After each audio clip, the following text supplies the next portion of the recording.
حي على الفلاح.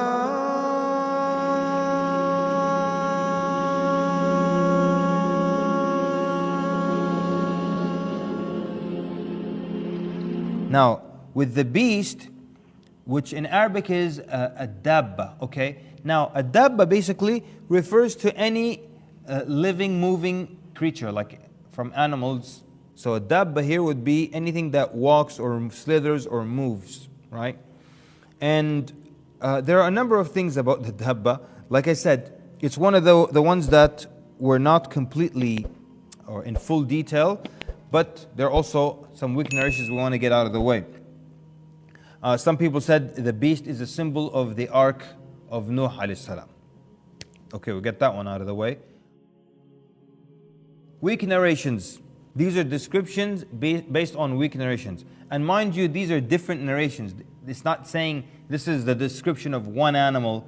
It has all these descriptions in it. But some describe that it has feathers, and they're all weird. Feathers, a beard, the eyes of the pig, the neck of the ostrich, the color of the tiger, the chest of the lion, the head of the ox, the ear of the elephant, the back of the cat. How do you even come up with that? What's the back of the cat? The tail of the sheep, and it has with it the staff of Musa alayhi salam and the ring of Sulaiman alayhi salam. We said these were all weak narrations, and I'm not saying they're claiming that it has the neck of the ostrich and the lion and the color of the tiger at the same time. But different narrations describing that, but they're all weak. What do we know? That it is an actual beast. And Allah subhanahu wa ta'ala mentions this in the Quran. فَإِذَا وَقَعَ الْقَوْلُ عَلَيْهِمْ أَخْرَجْنَا لَهُمْ دَابَّةً مِّنَ الْأَرْضِ تُكَلِّمُهُم. So Allah subhanahu wa ta'ala mentions, and when the word is fulfilled against them, we will bring out from the earth a beast which will speak to them, because mankind believed not. They had no certainty in our ayat. So what is it? It's an actual beast. It will emerge from the earth. Some said that it is the she-camel of Salih. Why? Because there's a hadith that mentions targhu. This is the sound the camel makes. That's the name of the sound the camel makes. So this hadith said that it makes that sound the camel makes. But the problem is this hadith, it has a narrator that is matruk, that they reject his narration. So we can't use that. And why would it be the beast, the she-camel of Salih, right? Some said it is a snake or a serpent that protects the treasures of the Kaaba. Again, the question becomes, what treasures of this Kaaba, and why is the snake protecting them? Then others said it's the Jassasa, the one that was spying for the Dajjal.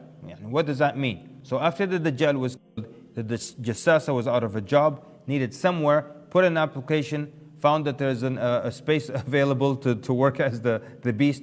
Come on, it's not, and we have no evidence. Some said the Dabbah is a man that debates people.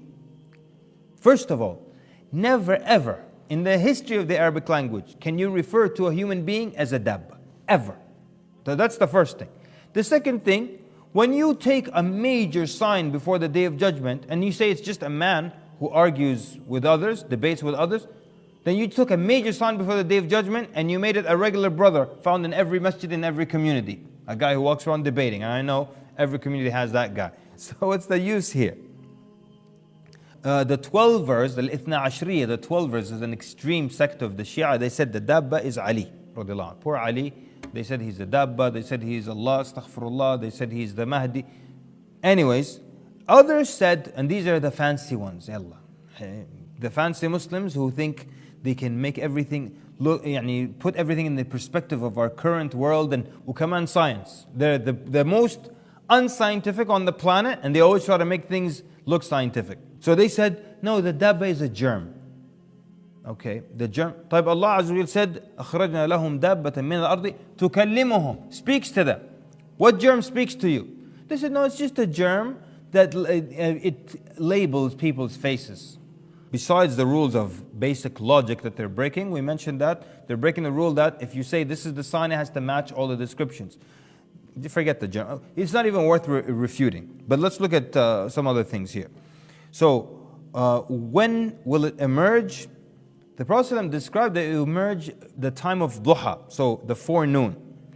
And it will immediately be followed by or preceded. Prophet ﷺ in the hadith indicated that he didn't know which one comes before the other. Either the sun rising from the west or the beast emerging from the earth. The Prophet ﷺ said in the hadith, whichever occurs first, the other will soon follow.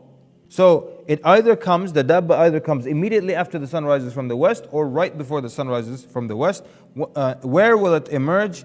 A number of opinions. Some said the Mount of Safa in Mecca, Jabal al-Safa in Mecca. Others said from underneath the Kaaba. Others said from villages in the area. Others said just somewhere from the desert. The point is there is no authentic narration, so only Allah subhanahu wa ta'ala knows. In Mujma' al-Zawaid, Abu Umama al-Bahili, he radiallahu anhu narrates, the Prophet ﷺ said, the beast will emerge and mark some people on their noses, brands people on their noses. And these people will mix with you.